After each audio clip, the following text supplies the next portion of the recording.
इस्लाम में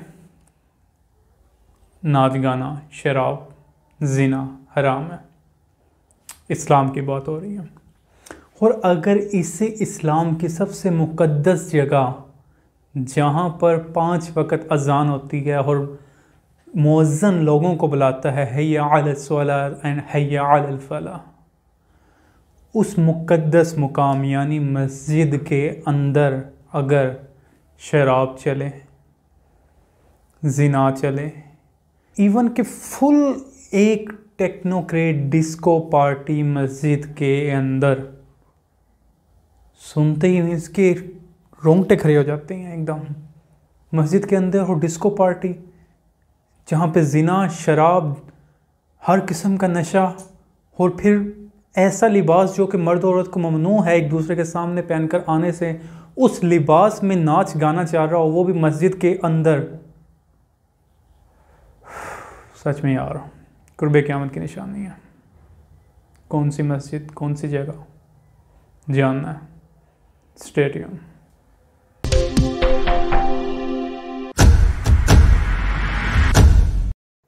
जी अस्सलाम वालेकुम, खुशामदीद, welcome to infotainment hack. I am your host Wasim Ahmed. आज की स्टोरी यार पूरी उम्मत मुस्लिमा के लिए एक लम्हा फ़िक्रिया है। एक ऐसा मोमेंट कि जहाँ पे हर मुसलमान, यहाँ पे कंट्री की तमीज़ ख़त्म हो जाती है कि आप कौन सी कंट्री से बिलोंग करते हो। यहाँ पर आप अगर मुस्लिम हो, बीइंग अ मुस्लिम, अगर इस्लाम के फॉलोअर हो, तो एक दर्द सीने में दर्द उठता है कि मस्जिद हो और मस्जिद में ज़िना, डिस्को पार्टी, पूरा म्यूज़िक, जिस तरह म्यूज़िक फ्लोर पे चलता है, बजता है, उस तरह मस्जिद की ज़मीन के अंदर, मुकद्दस ज़मीन के अंदर डिस्को पार्टी, जिसमें शराब, जिसमें नशा, जिसमें नाच गाना, ये सब का सब एक मस्जिद के अंदर। मतलब मुसलमान होने के नाते जब ये सोचते हैं ना, तो यार एक कोई मुस्लिम भी अगर ये सब काम करता है ना, नाच, शराब, जिना, तो जब मस्जिद के पास से गुजरता है ना, तो एक दफा काम जाता है अल्लाह के डर से। और ये करने वाले कौन? इसमें ज्यूस, इसमें क्रिश्चियन प्लस मुस्लिम। लेकिन ये तीनों वो फिरके जो कि अपने अपने दीन से कोसों दूर, इन्हें दीन से कोई रिलेशन नहीं इनका रिलेशन है तो just life enjoyment. Life enjoy करो, बेशक वो किसी के मज़ार पर करो या कब्रिस्तान में करो या खाना काबा में। अगर इन्हें मौका, इन बेशर्मों को अगर खाना काबा में भी नाउज़ुबिल्लाह मौका मिले ना, तो ये उस जगह को भी नहीं छोड़ेंगे। ये वाक़या इसराइल के कैपिटल जेरूशलम, जी, इसराइल के कैपिटल जेरूशलम से 20 किलोमीटर पहले उर्दन के सुर्ख पहाड़ियों में वाक़या एक मस्जिद, जिस मस्जिद की एक पहचान है। कहा जाता है कि इस मस्जिद के अंदर हज़रत मूसा अलैहिस्सलाम का मज़ार मुबारक, उनका रोज़ा मुबारक भी इसी मस्जिद के अंदर है। इस मस्जिद का नाम है मूसा नबी मॉस्क। जी, आप स्क्रीन पर देख सकते हैं मूसा नबी मॉस्क। हज़रत मूसा अलैहिस्सलाम, यार हज़रत मूसा अलैहिस्सलाम इतने बरगज़ीदा नबी हैं, रसूल हैं अल्लाह के, कि वो वाहिद नबी हैं। हमारे नबी सल्लम को छोड़कर ये वाहिद नबी हैं कि जिन्होंने अल्लाह पाक से कलाम का शर्फ बख्शा। अल्लाह पाक ने इनका जिक्र कुरान पाक में, हमारे कुरान पाक में मोर देन 136 टाइम किया। 136 से ज़्यादा मरतबा हज़रत मूसा अलैहिस्सलाम का जिक्र खैर हुआ है कुरान पाक में। और ये जिक्र खैर 34 सूरतों में हुआ है। जी, अलग अलग 34 सूरतें, टोटल 114 सूरतें हमारे कुरान में। उनमें 34 सूरतों में हज़रत मूसा अलैहिस्सलाम का जिक्र हुआ है। इतना जिक्र खैर में, इससे एक आइडिया, एक कॉमन पब्लिक को मैसेज दिया गया कि हर नबी अल्लाह के करीब था, लेकिन कुछ खास थे। उन खासों में से हज़रत मूसा अलैहिस्सलाम थे। कहा जाता है कि इस ज़मीन व आसमान बनने से 1000 साल पहले, जी हदीस शरीफ का मफ़हूम है कि 1000 साल ये ज़मीन व आसमान की तख्लीक से पहले अल्लाह पाक ने कुरान पाक में से 2 सूरतों की किराअत फरमाई, खुद इनकी तिलावत की। तो जब मलाइका ने इसको सुना तो कहा कि क्या ही मुबारक वो कौम होगी, क्या ही मुबारक वो ज़ुबानें होंगी जो इनको रीड आउट करेंगी, इनको रिसाइट किया करेंगे। तो वो 2 सूरतें अल्लाह पाक ने तिलावत फरमाई, उनमें से एक सूरह यासीन थी और दूसरी सूरह त्वाहा। सूरह यासीन तो हर किसी को पता है कि 22वें सिपारे के एंड से स्टार्ट होती है, एंड सूरह त्वाहा ये है 16वें सिपारे में, 16th पारा है कुरान का। सूरत त्वाहा और सूरह यासीन की तिलावत फरमाई अल्लाह पाक ने। सूरत त्वाहा पूरी की पूरी हजरत मूसा अलैहिस्सलाम के गिर्द घूमती है, उनकी लाइफ के गिर्द घूमती है। कैसे वो पैदा हुए, पैदा होने के बाद क्या मुशक्कत, क्या पैदा होने के बाद क्या मुश्किलें आई, उसके बाद कैसे फिरौन के दरबार में गए, कैसे फिर फिरौन की दरबार में वो जवान होते हैं, कहाँ कैसे वो फिरौन के दरबार से जवान होकर नबी का सफ़र तय, पैगम्बरी का सफ़र तय करते हैं। A to Z सब का सब हज़रत मूसा अलैहिस्सलाम का A to Z अगर बैकग्राउंड जानना है तो सूरत वाहा, जिसकी अल्लाह पाक ने ज़मीन व आसमान बनने से 1000 साल पहले खुद तिलावत फरमाई। तो इससे एक इम्पोर्टेंस जनरेट होती है, एक अहमियत जनरेट होती है हज़रत मूसा अलैहिस्सलाम की। नबी के वसल्लम का दौर है, यहूदी और एक सहाबी का आपस में झगड़ा हो गया। झगड़ा इस बात पे होता है कि यहूदी कहता है कि मेरे नबी, अब तो जो यहूदी प्रेस ज्यूज हैं, यहूदी हैं, वो तो को सौ दूर हैं हज़रत मूसा अलैहिस्सलाम की और तौरात की, हज़रत मूसा अलैहिस्सलाम और तौरात की तालीमात से। लेकिन नबी वसल्लम के दौर में कुछ यहूदी हज़रत मूसा अलैहिस्सलाम और तौरात की तालीमात पे अमल पैरा थे। तो झगड़ा ये होता है कि यहूदी कहते हैं कि हज़रत मूसा अलैहिस्सलाम हमारे अल्लाह के बरगज़ीदा नबियों में से एक नबी हैं, और सहाबी रसूल सल्लल्लाहु अलैहि वसल्लम कहते हैं कि नहीं, हमारे आका सल्लल्लाहु अलैहि वसल्लम सबसे आला हैं, कोई शक नहीं। तो ये झगड़ा पहुंचता है नबी वसल्लम की बारगाह में। तो नबी वसल्लम उस सहाबी को पॉइंट आउट करके कहते हैं कि यार देखो, मेरे मामले में ये किसी नबी को आपस में कि कौन कितना अल्लाह का करीब है, कभी भी कंपैरिजन मत करना, कभी भी कंपैरिजन मत करना। उसकी रीज़न ये है कि जब रोज़े क़यामत हम सब जब रोज़े क़यामत हम सब बेहोश होंगे, तो सबसे पहले जो होश आएगी वो मुझ मोहम्मद सल्लल्लाहु अलैहि वसल्लम को आएगी। तो जब मैं उठ के देखूंगा तो हज़रत मूसा अलैहिस्सलाम, जी हज़रत मूसा अलैहिस्सलाम अल्लाह का अर्श पकड़ कर खड़े होंगे।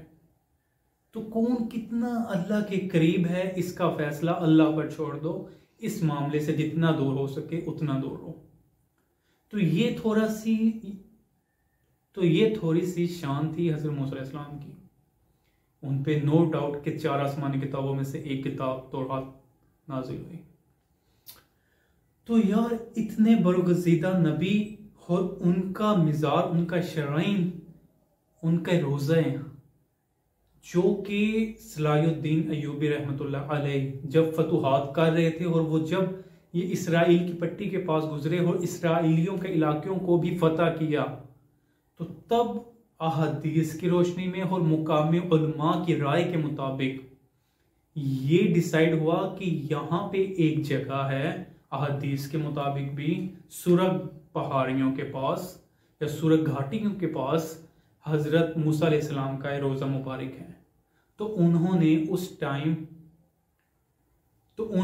उस टाइम बाकायदा एक मस्जिद कायम की, प्लस उसके साथ रोज़े मुबारक की तामीर भी करवाई। इस मस्जिद के अंदर उन्होंने 2 कुएं भी शामिल किए, क्योंकि जब दूर दराज से ज़ायरीन इस रोज़े मुबारक की ज़ियारत करने के लिए आते थे, तो उनके लिए पानी का मसाइल ना हो, तो उनके लिए एक पानी का ज़ख़ीरा भी, एक पानी का स्टोरेज भी रखा। तो ये मस्जिद अभी भी इसराइल के इलाके में वाक़िया है। तो ये मस्जिद जो कि हज़रत मूसा अलैहिस्सलाम से मंसूब है और कहा जाता है कि इस मस्जिद के अंदर ही हज़रत मूसा अलैहिस्सलाम का रोज़ा मुबारक भी मौजूद है। ये मस्जिद अभी भी इसराइल के कैपिटल यरूशलेम से 20 किलोमीटर पहले उर्दन की सुर्ख पहाड़ियों में अभी भी मौजूद है। अफसोसनाक वाक़या, ऐसा वाक़या कि यार कहते हुए भी खौफ खुदा बंदा अगर थोड़ा सा भी ईमान रखता है तो कांप जाता है सीरियसली। अफसोसनाक वाक़या ये कि ये मस्जिद मूसा नबी जिसका नाम है, इसके अंदर एक डीजे पार्टी का इंतज़ाम किया गया। डीजे पार्टी मतलब डिस्को पार्टी मस्जिद के अंदर, मस्जिद के अहाते के अंदर। आप इमेजेस से देख सकते हैं कि किस तरह मस्जिद के अंदर एक मतलब पूरा बेस सेट कर जैसे कि डिस्को में एक लाइटिंग सेट की जाती है, म्यूजिक सेट की जाती है डिस्को में, देन फिर बॉयज एंड गर्ल्स इकट्ठे होके नाचते हैं, वहां पर शराब पीते हैं, वहां पर मुख्तलिफ किस्म के नशे करते हैं, देन मदहोश होकर वो इस पार्टी का हिस्सा बनते हैं। और ये पार्टी कितनी मुकद्दस जगह है यार, जहां पर हजरत मूसा अलैहिस्सलाम का रोज़ा मुबारक है, मस्जिद नबी मूसा में ये डीजे पार्टी की गई। और अगेन याद करा दूं कि ये जो एरिया है ये इसराइल के अंडर है फलस्तीन का एरिया, लेकिन इस एरिया पर होल्ड डायरेक्टली इसराइल का है। और ये इसराइल के कैपिटल यरूशलेम से सिर्फ 20 किलोमीटर, ओनली 20 किलोमीटर पहले आता है। यार हम तो मुसलमान हैं, इस्लाम कहता है कि यार आप अपनी इबादत खानों की हिफाजत करें, इवन के दूसरों की इबादत खानों की भी, वो बेशक टेंपल हो, चर्च हो, कुछ भी हो यार, उनकी भी हिफाजत, उन्हें भी नुकसान पहुंचाने से उनका एहतराम करने की इस्लाम हमें तलकीन करता है। लेकिन उसी जगह यार मतलब मैंने कहा ना कि आज के दौर में जो जितने भी ज्यूज हैं उनमें अपने ईमान पे, अपने तौरात पे, इवन का तौरात तो वैसे रही नहीं जैसे कि नाजिल हुई थी, उसमें इतनी अमेंडमेंट, ह्यूमन अमेंडमेंट, इंसान ने इतनी अमेंडमेंट कर दी है कि वो अब अपनी असल शक्ल में ही नहीं है। लेकिन थोड़ा सा ईमान होने के नाते यार इसराइल पर उतरे थे हजरत मूसा अलैहिस्सलाम, ये यहूदियों पे उतरे थे, हमारे भी नबी हैं, सबके नबी हैं, लेकिन उन्हें इतना भी तो फीक नहीं है यार। ये मैं उनकी गवर्नमेंट को, इसराइली गवर्नमेंट को क्यों क्रिटिसाइज कर रहा हूं, ये मैं आपको आगे बताता हूं कि डायरेक्टली या इनडायरेक्टली वो इस घनौने गंदे काम में मुलव्विस थे। तो होता यह है कि डीजे पार्टी का इनेकाद किया जाता है बड़े जोरों शोर से, मींस पूरा बेस सिस्टम लगाया जाता है, शराब का, डांस पार्टी का, मस्जिद के अहाते के अंदर। सीरियसली कहते हुए भी शर्म आती है यार, एक डर सा उठ जाता है। मतलब कि इस किस्म के वाकयात थे कौन कौन? ज्यूस जो कि यरूशलेम से, क्रिश्चियन प्लस मुस्लिम इसलिए कि इसकी जो मेन स्टोरी का कैरेक्टर है ना, वो एक मुस्लिम लेडी है, फलस्तीनी मुस्लिम लेडी।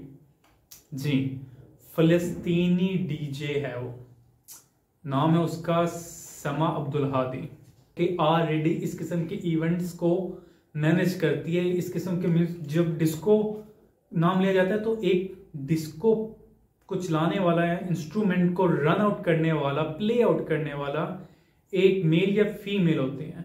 तो ये फीमेल जो कि फलस्तीनी मुस्लिम है, जिसकी फोटोज आप स्क्रीन पे देख रहे हैं, तो ये एक फीमेल मुस्लिम है, समा अब्दुल हादी, फलस्तीनी है। तो जब लोगों को इसके बारे में पता चला कि एक पार्टी का अरेंज, और पार्टी चल भी रही है, ना कि सिर्फ अरेंज किया गया, पार्टी चली भी, म्यूजिक प्ले हुआ मस्जिद में, लोगों ने अस्तगफिरुल्लाह मस्जिद के अंदर शराब पी, मस्जिद के अंदर नाचे गाए, मस्जिद के अंदर आप कुएं की फुटेज देख सकते हैं कि जो कुएं ऑलरेडी 2 दिखाए गए थे उसमें से एक कुएं को इजीली देखा जा सकता है। मीन्स कि एक नाइट डिस्को लाइट्स को अवेजा किया गया है और डिस्को लाइट्स चल रही हैं, लेकिन वो कुआं भी इजीली पॉइंट आउट हो रहा है उस वीडियो में। तो यार जब लोगों को पता चला जेरूशलम में जो मुस्लिम थे, फलस्तीनी मुस्लिम आबाद थे, जब उन्हें इस बात का आइडिया हुआ तो वो भागे भागे आए, मस्जिद में आए और उन्होंने उस लानती परस्टोले को किक आउट किया, मस्जिद से बाहर निकाला और मस्जिद को पाक किया। उन्होंने आकर मस्जिद के अंदर इस किस्म की बगैरती का सामान, सीरियसली बगैरती का सामान तो रुकवा दिया, लेकिन इतना बड़ा गुनाह यार मस्जिद के अंदर, वो भी आम मस्जिद तो मस्जिद है, मस्जिद का तकद्दुस की कोई वैल्यूएट नहीं कर सकते, कोई इसका स्केल नहीं है कि मेजरमेंट आप ले सकें कि ये मस्जिद ज्यादा इंपॉर्टेंट है, ये मस्जिद दूसरी इससे ज्यादा इंपॉर्टेंट है, कंपैरिजन रेशियो कुछ नहीं है। बट जहां पर कुछ अंबिया की मजार हो, उनकी कब्र मुबारक हो, उनका रोजा मुबारक हो, वो मस्जिद की वैल्यू ऑटोमेटिकली यहां से यहां हो जाती है। मतलब हजरत मूसा अलैहिस्सलाम का मजार मुबारक, रोजा मुबारक इस मस्जिद में है और उस मस्जिद के अहाते में डिस्को पार्टी यार, सीरियसली। और जब उस खातून लेडी को जो कि डीजे है समा अब्दुल हादी, उसको गिरफ्तार किया गया, तो मैंने आपको कहा था ना कि मैं बताता हूं कि गवर्नमेंट कैसे इन्वॉल्व है। जब उससे गिरफ्तार किया गया, अरेस्ट किया गया, तो जितने भी ह्यूमंस एनजीओ थी, इंसानी हकूक की एनजीओ, सो कॉल्ड एनजीओ, और कहती हैं वो इस फलस्तीनी टेक्नोक्वीन समा अब्दुल हादी जो कि डीजे थी, उसको लक़ब क्या दिया जा रहा है, फलस्तीनी टेक्नोक्वीन। मतलब इसराइल का माइंडसेट पीछे क्या था कि इस किस्म की उन मुसलमानों की इबादत गाह, स्पेशली ऐसी मस्जिद जिसमें हजरत मूसा अलैहिस्सलाम का रोज़ा मुबारक है, उस रोज़ा मुबारक में इस किस्म की डिस्को पार्टी अरेंज करवाई जाए। उसके बाद उसको ऑर्गेनाइज करने वाली डीजे, वो भी एक मुस्लिम वुमेन का इंतखाब प्लस फलस्तीनी वुमेन का इंतखाब किया गया। माइंडसेट पीछे क्या था कि मुसलमानों को आपस में एक दूसरे के लिए नफरत पैदा की जाए, और प्लस लेडी को सामने ले आए कि जी लेडी पे जुल्म हो रहा है, उस लेडी का दूर दूर तक कहां इस्लाम से वाबस्ता है, मुस्लिम है लेकिन क्या मुस्लिम, अगेन मैं वही कहता हूं कि इस्लाम की फॉलोअर है। ये जज आउट ना किया जाए कि इसका नेम मुस्लिम है या इसका हुलिया मुस्लिम है, क्या वो इन एक्चुअल इस्लाम का फॉलोअर है, इस्लाम की जो तालीमात हैं, इस्लाम जिस तरह वे ऑफ लिविंग बताता है, क्या वो उस पे गामजन है, क्या वो उसको फॉलो अप करता है अपनी प्रैक्टिकल लाइफ में। तो अगर तो करता है then he is actual follower Islam, नहीं तो otherwise he is just a Muslim. यार मुस्लिम नाम है, मुस्लिम हुलिया है, मुस्लिम सोसाइटी में रहता है, बट अगर वो फॉलोअर इस्लाम नहीं है तो वो इस्लाम का नुमाइंदा नहीं है, इस्लाम को फॉलो नहीं करता।